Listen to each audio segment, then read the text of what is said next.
आप देखो, बड़ी-बड़ी बिल्डिंग में ना आप देखोगे या अपार्टमेंट में रस्सी से ना खींच के सामान को ऊपर चढ़ाया जाता है और आस-पड़ोस में जो आदमी खड़े रहते हैं ना, वो भौंचक होके देखते रहते हैं कि कितने अच्छे से, कितनी शालीनता से सामान को ऊपर रस्सी से पुल करके खींच के चढ़ाया जा रहा है।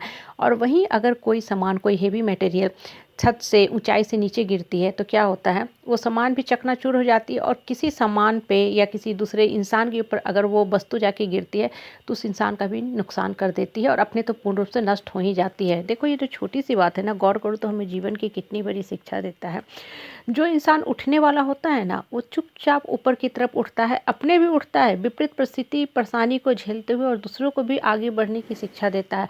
और जो इंसान देखोगे गिरने वाला होगा, वो अपने तो नीचे गिरेगा ही गिरेगा और अपने आस-पड़ोस में जो लोग होते हैं, परिवार के सदस्य होते हैं, मित्रगण होते हैं, ये जो भी समाज, परिवार, परिवेश में लोग होते हैं, अपने साथ उसको भी लेके डूब जाता है। मतलब वो खुद तो गिरता ही गिरता है, दूसरे का भी नुकसान करके जाता है। देखो, ये सब जो बातें हैं ना, अगर गौर करो तो हमें लाइफ में कितनी बड़ी शिक्षा देता है कि जब समाज, परिवार, परिवेश में आप रहते हो ना, हमेशा संगति पे ध्यान दिया करो। जैसे लोगों के साथ उठते हो, बैठते हो, वैसा ही आपके मन के अंदर भी विचार पनपते हैं। इसलिए हमेशा अच्छा इंसान खोजो जिससे आपको बढ़ने में मोटिवेशन मिले, जिससे आपको जीवन में आगे बढ़ने की आशा की किरण झलके।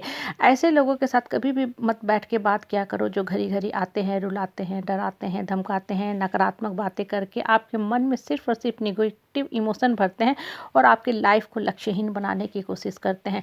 जो इंसान उठता है ना, देखोगे उसके बाद में शक्ति होती है, वो विपरीत परिस्थिति और परेशानी में भी ना आपके लिए रास्ता खोज देगा। अंधेरे में भी दीपक जला देगा कि देखो, ये परिस्थिति है, परेशानी है, उसको साइड करो, असाइड करो, अपने बढ़ने का रास्ता खोजो। देखो, जीवन में दुख, दर्द, कष्ट, कलेश ये पार्ट ऑफ लाइफ, ये सबके जीवन में है और ये कॉमन फैक्टर है।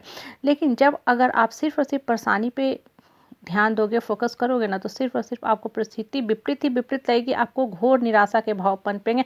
और ऐसे समय आप क्या करते हो, ऐसे वाहियात बेकार के लोगों के साथ बैठ के बातें करते हो, उनसे सजेशन लेने की कोशिश करते हो जिनके अपने लाइफ़ का खुद का ही कुछ प्रोटोकॉल नहीं है, स्ट्रैटेजी नहीं है, खुद वो लोग लक्ष्यहीन है। ऐसे आदमी बोलो आपको क्या शिक्षा देगा? इससे अच्छा है कि चुपचाप बैठो, अकेले बैठो, एकांत में बैठो, अपने मन से बात किया करो। जब मन से बात करोगे, अपने आप से बात करना शुरू करोगे, तब वास्तव में आप फ़ील करना शुरू करोगे कि मेरी मन जो है, मेरी आत्मा जो है, जहाँ श्री कृष्ण बैठे हैं, वो हमको सही गाइड करते हैं। और देखो, जितना ज़्यादा आपका लोगों पर से डिपेंडेंसी कम होने लगेगा ना, आप खुद में ही फ़ील करने लगोगे कि अब आप कितने स्ट्रांग हो गए। पहले आप क्या करते थे, घड़ी-घड़ी लोगों के पास जाते थे, उलझते थे। उनके चूँकि आपको सर्टिफ़िकेट पे जीने की आदत पड़ गई थी, तो आप सिर्फ़ और सिर्फ़ सिम्पैथी गेनर बन के रहते थे। एकदम असहाय, बेचारा, लाचार टाइप अपने आप को समाज के सामने पेश करते थे। लेकिन जब आपने मन को मजबूत कर लिया, अपने अंदर उठने की शक्ति को जागृत कर लिया, अवेकन कर लिया, तब देखोगे कि आपका मन ही आपको सारा सजेशन देता जाएगा।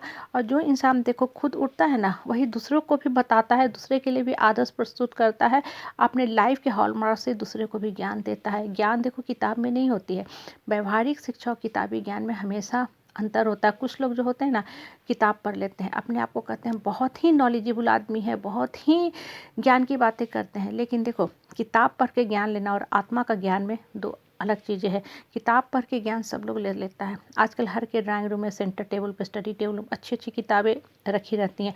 वो किताबें पढ़ के आप बोलना तो सीख जाते हो, दूसरे को गाइड तो करते हो, लेकिन कभी भी खुद पे फॉलो नहीं करते हो। इसलिए आपकी जो शिक्षा होती है, वो वॉइड होती है, मतलब उसका कोई रेलेवेंट वैल्यू नहीं होता है। दूसरा भी समझ जाता है कि आप सिर्फ़ और सिर्फ़ किताबी बात करने में माहिर हो।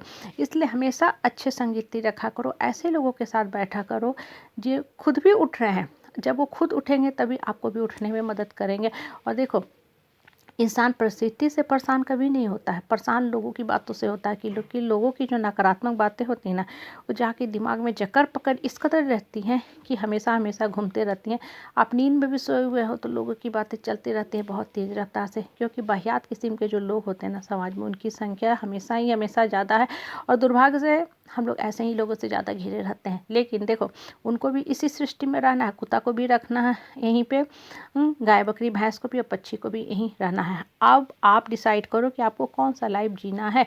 आप पक्षी बन के आकाश में उड़ना चाहते हो, हमेशा अपने मन को लाइट रखा करो, मन के अंदर सिर्फ़ और सिर्फ़ सकारात्मक विचार भरा करो। और ऐसे लोगों से बात किया करो जो खुद भी उठते हैं, मोटिवेटिंग बात करते हैं, अपने लिए लाइफ़ का हैप्पी डेस्टिनी लिखते हैं और आपको भी उठने में मदद किया करते हैं।